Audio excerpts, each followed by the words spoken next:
Welcome back, ladies and gentlemen, to the fourth episode of Poorly Drawn Out, where the stories are only slightly better than the drawings. Today I'm joined by Austin McCann. Austin, what is up?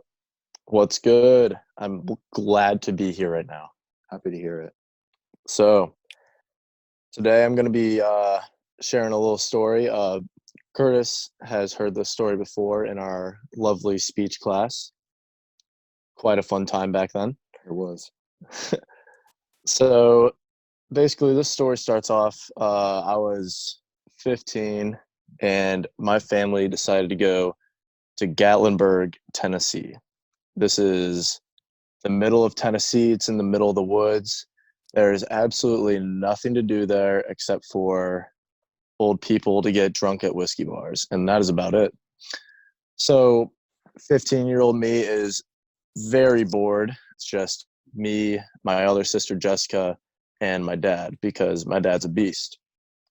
And we're just going around town, seeing what's good. We're like looking at all the shops. My sister's like, I want to go to this weird shop with earthing on it. And I'm like, that is so stupid. Let's go over there. Pepper Palace. That thing looks boss. And she's all like, oh, okay. I see how it is.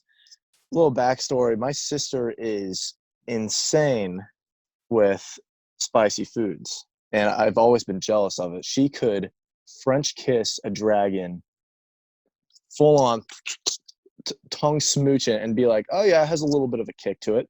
She is absolutely invincible to any kind of heat. So when it comes to spicy foods, it's like, I want to try and beat her because, it's a little sibling rivalry. I know you get a lot of that, Curtis. You got like 5 siblings. Like 100 of them, yeah.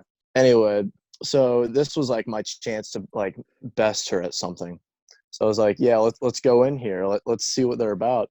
So we walk in there, pepper things everywhere. It's just all these salsas, hot sauces. My sister's going to town. She's going on like normal stuff. She's like doing like these crazy spicy things. She's like, it could be better. I'm like over there dying at this like mild salsa. I'm like, how can I can't even compete. I'm like, I'm literally dying over here.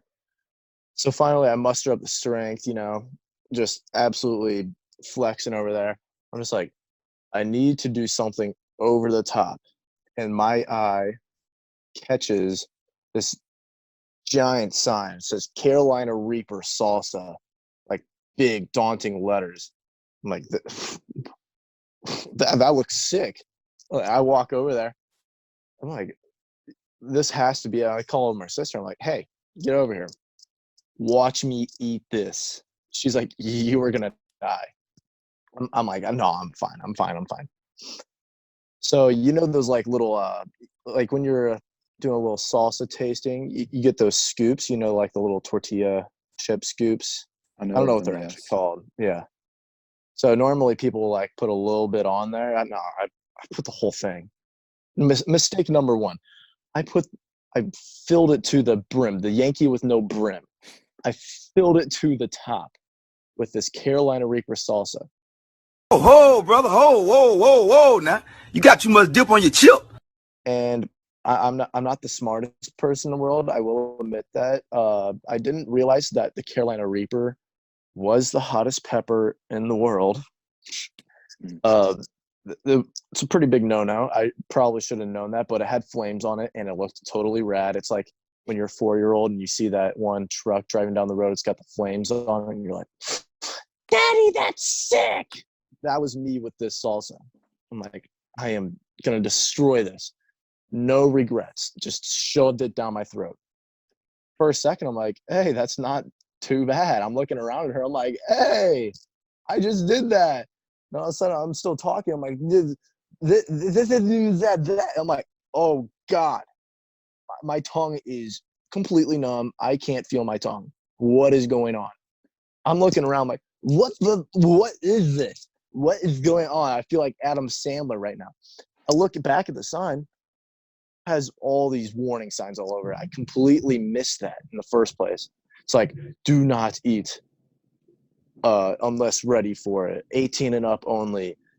It's basically saying like, if you want to kill yourself, this is the way to do it. and by all means try it. And I guess I just completely disregarded that. I just saw the flames. I'm like, rad. I'm like, I want to eat that. So at this point, I'm looking around like, what do I do? What do I do? What do I do? And my sister's just dying laughing at me. I'm getting embarrassed now. Like my cheeks are already red from the heat. Now they're getting red from embarrassment. I'm like, I'm feeling like Nick Prindeville with the Bob the Tomato. I'm just blushing all over the place. I'm starting to sweat at this point. I'm like, I'm gonna die. I might die. I might die. I'm looking around. I'm trying to find some water. I'm like, I need water. I need water. My sister's dying laughing. I can't understand what you're saying. I'm like, you know what I'm saying. I want water. I need milk. And then finally, my dad sees me struggling because he was just overlooking at stuff. He wasn't actually paying attention to me. Comes over, he's like, what did you eat? I'm like, the hottest pepper in the store. No, it's the hottest pepper in the world, you idiot. He's like, get over it. As much as he wants to beat the living crap out of me at that point, he realizes that I'm literally going to die by myself anyway. So he's like, might as well shove some milk in this kid. Grabs my hand. He's like, come on, we got to get out of here. I'm like following him. I'm like, I'm seeing stars. I'm hallucinating at this point because I'm losing my mind. I'm like, what is that cloud up there? What is going on in the sky? Are we in Iraq? This is crazy. My sister's dying. She thinks I'm on acid or something. Finally, we teleported. I swear to God. Doctor Strange. So we go to this like little convenience store. I'm in the middle of an interview, Mom. Curtis Z. Crossley is interviewing me right now. Shout out to Miss McCann. Yeah, shout out to Miss McCann. So finally, we get to the convenience store, and he's just like, stay outside. Just stand right here. Don't move. My sister's looking at me, just trying to keep in her laughter at this point, I guess, because I am dying from this pepper, this unruly pepper. And he comes out about a minute later, and he's got the gallon of milk. But in my mind, it wasn't a gallon of milk. I just saw blurred whiteness because I had too many tears in my eyes from this pepper because I think I made the mistake of rubbing my eyes. I can't remember at this point, but I'm pretty sure I did because my eyes were completely soaked. It looked like SpongeBob when he's like billowing out the tears, filling up the whole room. Everything's mayhem.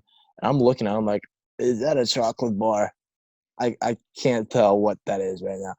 I completely hallucinated. He's like, just drink it. Gives it to me. I'm like, oh, this is milk. Okay. Start chugging that thing, like completely disregarding everything else in the world. I'm just like, I need to get this milk down my throat, and then that equals no pain. So I'm just chugging it away. And I don't know how much time passed, but I remember feeling there was no weight left in the jug. And I was like, what? Look at the jug. There's nothing left in there. I'm like, I just chugged a whole gallon of milk. But I was also still kind of like feeling the pain from the pepper. And as you might know, if you drink too much milk at one time, your stomach kind of, it doesn't feel the greatest.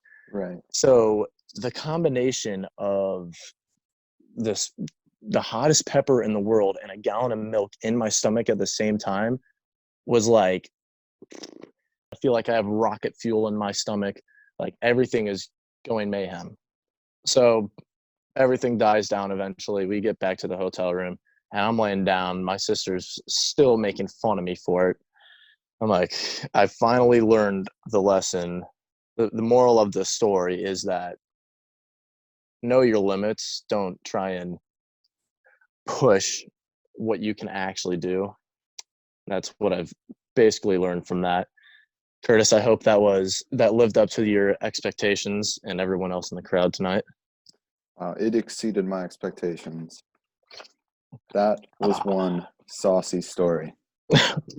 You can say that twice. That was one saucy story.